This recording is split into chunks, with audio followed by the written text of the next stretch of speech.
What happened 3 nights ago in the skies over the Persian Gulf will be studied in military academies for the next 50 years, and most people watching this video have no idea it even occurred.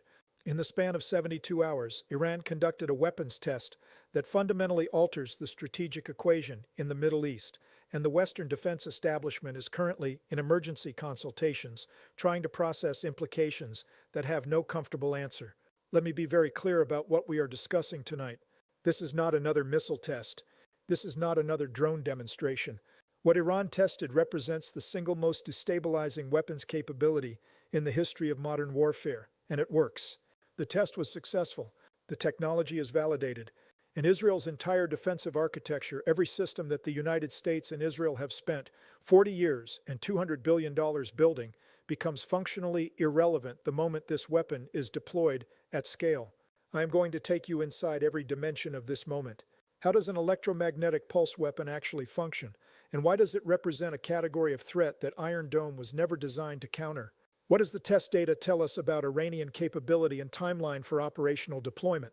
And most critically, what does Israel do when it faces an adversary that can potentially eliminate its entire electrical infrastructure, its communications network, and its command and control systems in a single coordinated strike lasting less than 3 minutes? There are no comfortable answers tonight. But the truth, however brutal, is the only thing worth discussing. 3 questions will structure everything that follows, and by the end of this analysis, you will understand why the rules of Middle Eastern conflict just changed in ways that have no historical precedent and no established response protocol.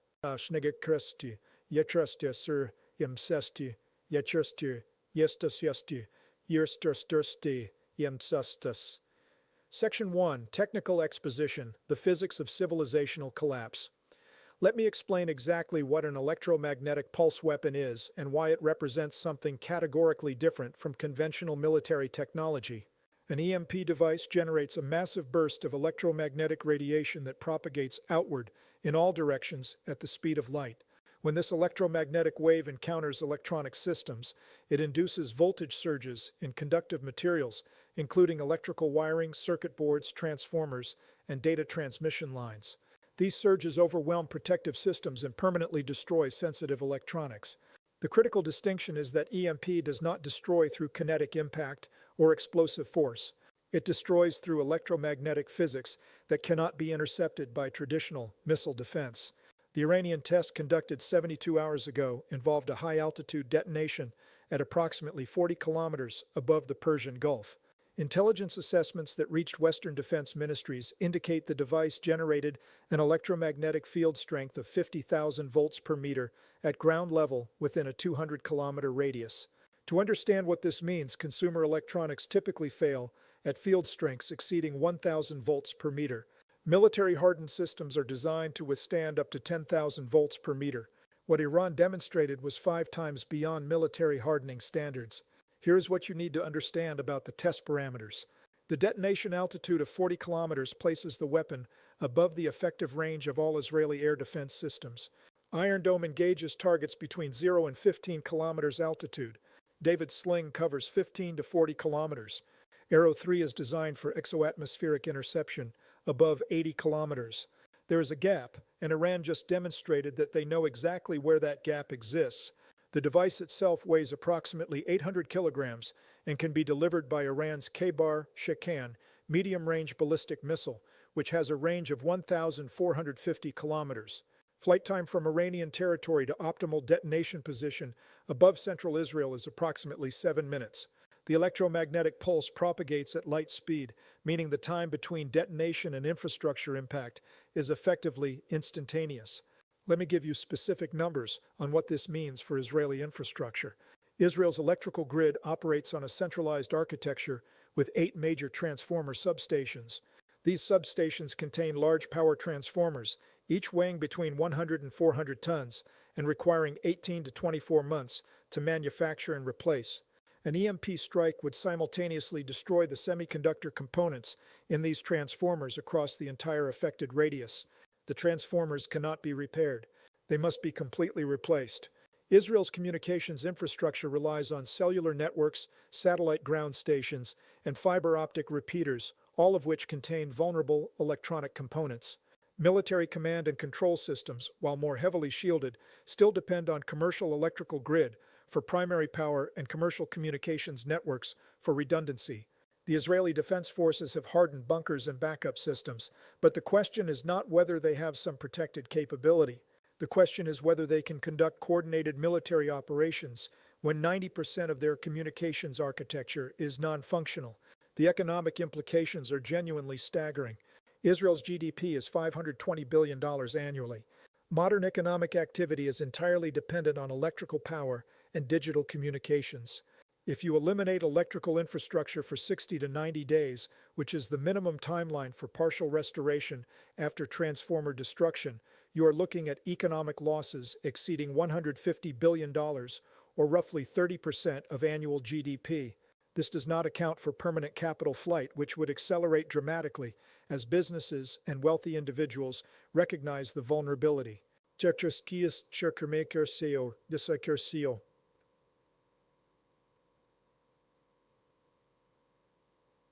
Section 2. Strategic Implications, the Obsolescence of Deterrence. Now that we understand the technical capability, we need to examine what this means for the entire strategic framework that has governed Middle Eastern military dynamics for the past 50 years. Israel's security doctrine since 1973 has been built on two pillars: technological superiority and strategic depth through rapid offensive capability. The assumption has been that Israel could use superior technology to defend against incoming threats, while maintaining the option to launch devastating counterstrikes that would deter adversaries from escalating beyond conventional boundaries. This doctrine worked when the technological gap was sufficiently large and when threats came in forms that Iron Dome and Arrow could intercept. The EMP capability breaks this model completely. Let me walk through the game theory logic step by step, because this is where the structural analysis becomes genuinely disturbing. In a conventional conflict, Israel launches airstrikes against Iranian nuclear facilities or military infrastructure. Iran responds with ballistic missile salvos. Iron Dome and David's Sling intercept most incoming missiles. Some get through and cause localized damage. Israel conducts additional strikes, and the conflict eventually de-escalates through diplomatic intervention or mutual exhaustion. Both sides remain functional throughout. Both sides retain deterrence capability. Neither side faces existential threat from conventional exchange. Now consider the EMP scenario. Iran launches 10 ballistic missiles toward Israel. 8 are decoys. 2 carry EMP devices. Israeli air defense must choose which missiles to prioritize with limited interceptor inventory. Even if they successfully intercept both EMP-carrying missiles, they have depleted interceptor stocks. If even one EMP device reaches detonation altitude, Israel's entire defensive architecture goes offline simultaneously. No Iron Dome, no David's Sling, no air defense network, no radar, no communications. At this point, Iran can launch conventional ballistic missiles at will against an adversary with no remaining interception capability. But more significantly, Israel cannot mount effective military response because the systems required to coordinate air operations, direct ground forces, and maintain command continuity are all dependent on the electrical and communications infrastructure that no longer functions. This is what military strategists call a first strike advantage. Whoever employs the EMP capability first gains decisive advantage because the opponent loses the ability to mount coordinated response. This inverts the entire deterrence logic. Previously, both sides knew that any major attack would trigger devastating retaliation, creating mutual incentive for restraint. Now, the side that strikes first with EMP eliminates the opponent's retaliation capability, creating incentive for preemptive action during crisis. Let me be very direct about what this means. If Iran believes Israel is preparing to strike Iranian nuclear facilities, Iran now has overwhelming incentive to launch EMP strike before Israel can execute their operation. The old calculus where Iran would absorb the first strike and respond with conventional missile barrage no longer applies when Iran can instead eliminate Israel's entire defensive and offensive capability in the opening minutes of conflict. The United States enters this equation, but the dynamics are not reassuring. American military assets in the region include carrier strike groups, air bases in Qatar and Bahrain, and intelligence facilities throughout the Gulf. These assets are also vulnerable to EMP attack. Hardening standards exist but were designed for Cold War nuclear EMP scenarios, not optimized devices specifically engineered to maximize electromagnetic effect. If Iran can neutralize Israeli defenses and damage American regional capability simultaneously, the timeline for effective American intervention extends dramatically.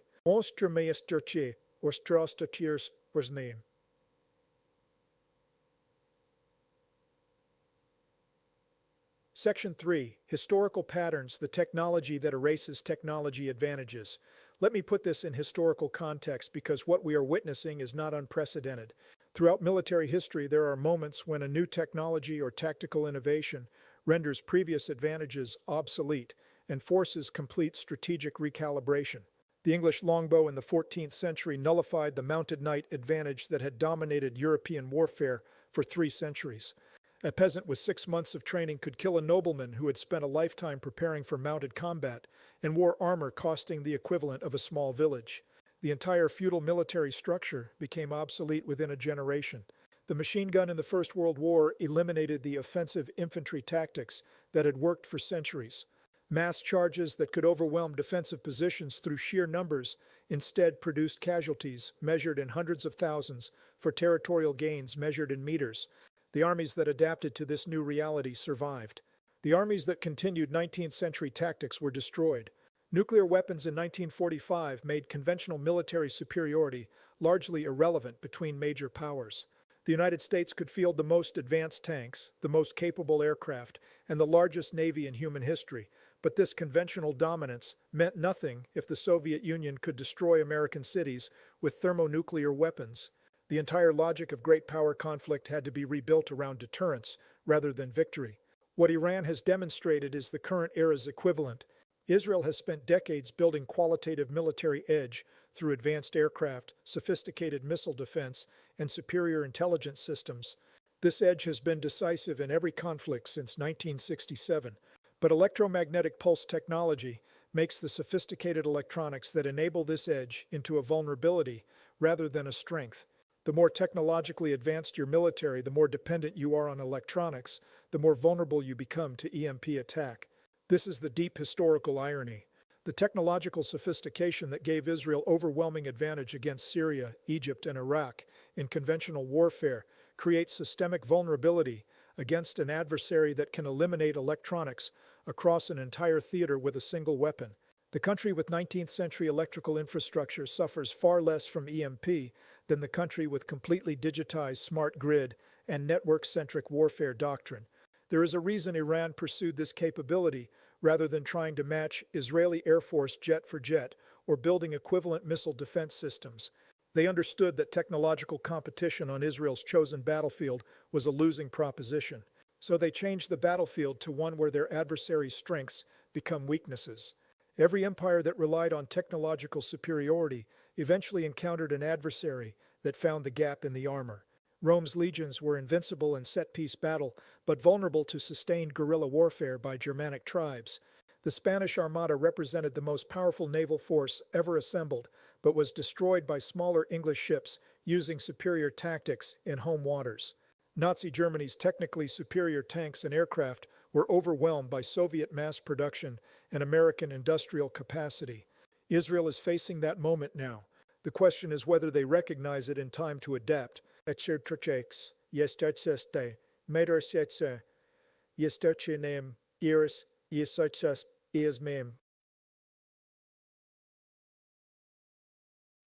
4. Scenario Development, the Logic of Preemptive Escalation. Let me walk through the scenario logic that should terrify every strategic planner in Tel Aviv and Washington right now. Scenario 1. Iran moves toward nuclear weapons threshold. This has been the nightmare scenario for Israeli defense planning for 20 years. Israel's declared red line is Iranian nuclear capability, with the implicit understanding that Israel would launch military strikes to prevent Iranian weapons acquisition regardless of international opposition. Under the old strategic framework, Israel could execute this strike with reasonable confidence. Israeli F-35 fighters would penetrate Iranian airspace, deliver precision weapons against nuclear facilities, and withdraw before Iranian air defense could mount effective response. Iran would retaliate with ballistic missiles, Iron Dome would intercept most of them, some damage would occur in Israeli cities, international pressure would force ceasefire, and Iran's nuclear program would be set back 5 to 10 years. That calculation no longer holds. If Israel prepares major strike package against Iranian nuclear facilities, Iran detects the preparation through intelligence monitoring. Iran now knows they have EMP capability that can eliminate Israeli air defense and communications before Israeli aircraft even take off. The rational Iranian response is to launch EMP strike immediately, destroying Israel's ability to execute the planned operation while opening the door for follow-on conventional missile attacks against an adversary with no remaining interception capability. Israel knows Iran knows this, so Israel's calculation shifts toward launching first before Iran can employ EMP. But Iran knows Israel might reach this conclusion, creating incentive for Iran to strike preemptively before Israel can preempt them. This is what game theorists call a stability-instability paradox. The side that strikes first gains overwhelming advantage, therefore both sides have incentive to strike first. Therefore crisis stability collapses completely. Scenario 2, regional conflict escalation through proxy forces. Hezbollah launches major rocket barrage from Lebanon. Israel responds with ground incursion into southern Lebanon. Iran provides support to Hezbollah through weapons transfers and intelligence sharing. Israel strikes Iranian weapons convoys in Syria. Escalation ladder proceeds step by step toward direct Israeli-Iranian confrontation. At any point in this escalation ladder, Iran can employ EMP capability to fundamentally shift the strategic balance. Israel bombs Damascus warehouse containing Iranian missiles. Iran responds not with conventional retaliation, but with EMP strike that eliminates Israeli air defense network. Suddenly Israel faces Hezbollah rocket fire with no Iron Dome, faces Iranian ballistic missiles with no interception capability, and faces potential Syrian military intervention without the command and control systems necessary to coordinate multi-front defense. The existence of the EMP option changes Iranian risk tolerance throughout the escalation ladder. Previously, Iran had to carefully calibrate their support for Hezbollah to avoid triggering Israeli strikes that Iran could not effectively counter.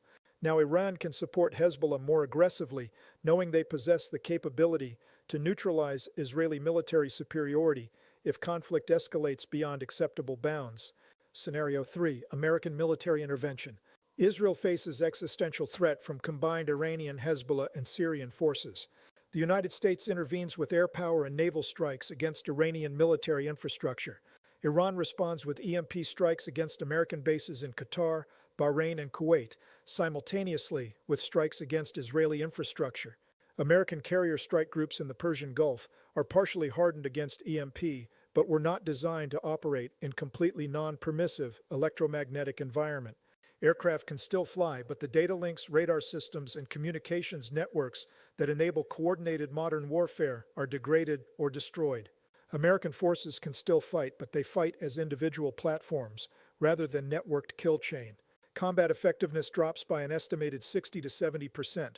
The time required to restore communications, rebuild networks, and re-establish command and control extends American timeline for effective regional dominance from days to weeks or months. During this window, Iran has free hand to pursue objectives including Strait of Hormuz closure, attacks on Saudi oil infrastructure, and potential ground operations against weakened adversaries. I want to be very clear about probability assessment here. I am not saying these scenarios will definitely occur. I am saying the existence of validated Iranian EMP capability makes these scenarios far more likely than they were 96 hours ago. The incentive structures have shifted. The crisis stability has degraded. The margin for miscalculation is narrowed dramatically. Section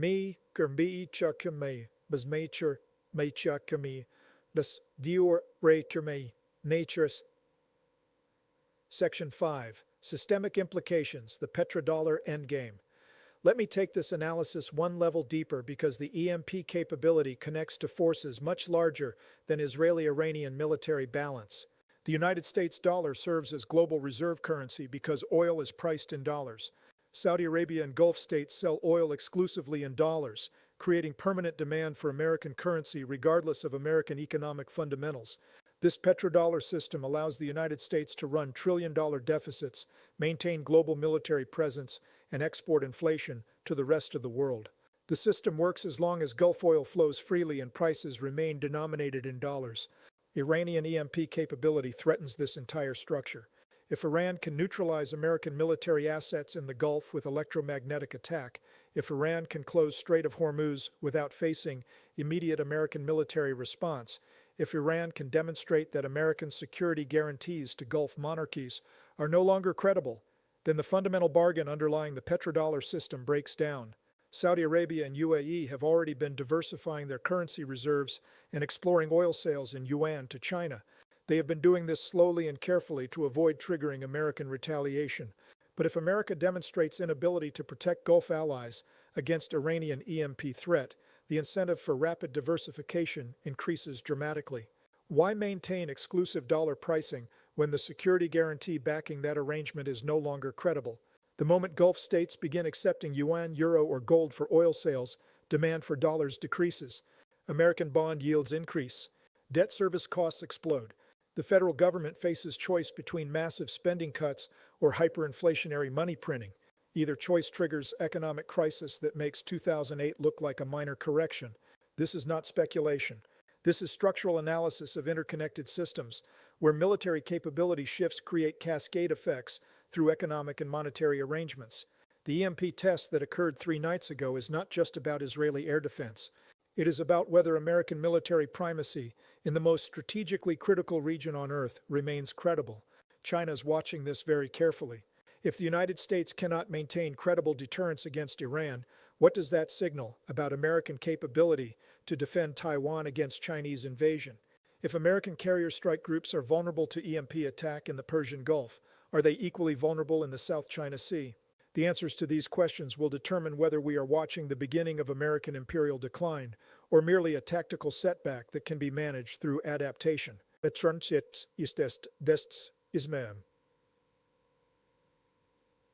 Closing synthesis. Let me synthesize what we have covered tonight and what it means going forward. Iran has successfully tested an electromagnetic pulse weapon capable of destroying electrical infrastructure and communications networks across a radius of 200 kilometers. The test parameters indicate the weapon can be delivered by existing Iranian ballistic missiles and detonated above the effective ceiling of Israeli air defense systems. The technology is validated. The capability is real. This capability fundamentally alters the strategic balance in the Middle East by eliminating Israel's defensive advantage and creating first strike incentives that destabilize crisis management. The existence of EMP technology makes conventional escalation ladders far more dangerous because either side might choose to employ electromagnetic attack rather than accept unfavorable conventional outcome. The broader implications extend beyond Israeli-Iranian military balance to questions about American security guarantees, Gulf state confidence in dollar system, and global perceptions of American military primacy. The cascading effects through economic and monetary systems could be severe if conflict escalates to actual EMP employment. I want to acknowledge very directly that I might be wrong about some of these assessments. The intelligence regarding the test is not fully confirmed through independent sources. The claimed specifications might be exaggerated. The Iranian capability might be less robust than initial reports suggest. If I am wrong, we will come back and analyze exactly why the assessment was incorrect and what that teaches us about intelligence evaluation and strategic analysis. But I am confident in the structural logic. Even if this specific test is less significant than reported, the technology exists, Iran has been pursuing it, and the strategic implications I have outlined apply whenever this capability becomes operational. The timeline might be different. The specific technical parameters might vary. But the fundamental dynamics remain. The most important thing you can do is not simply accept this analysis, but test it against evidence as events develop. Watch how Israel adjusts their defense posture. Watch whether American military deployments to the region increase or shift toward more distributed, hardened configurations. Watch whether Gulf states begin signaling reduced confidence in American security guarantees through their economic and diplomatic choices. This is not prophecy. This is structural analysis using game theory, historical pattern recognition, and systems thinking. The framework can be wrong if the assumptions are wrong or if unexpected variables enter the equation. Your job is to evaluate whether the framework fits the evidence, not to accept it uncritically. We are watching a historical inflection point.